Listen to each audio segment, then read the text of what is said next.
मार्कोणा athletic association पक्षरु एक दिवसीय volleyball tournament अनुष्ठित हो जाइछे।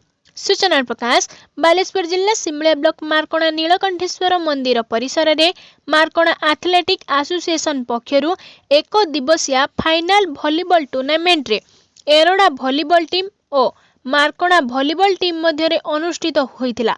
एही मैच रे मार्कोणा भलिबल टीम 2-0 सेट रे एरोडा भलिबल टीम को हराई चैंपियन होइतिला। एथिरे समुदाय 8टी दल भाग नेइथिले।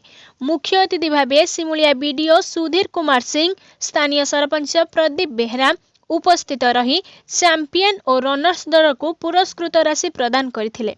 मार्कोणा एथलेटिक टीम रो सभापति रमाकांत पंडा और संपादक गदाधर जेना नेतृत्व में एही टूर्ना मैच अनुष्ठित होइतिला।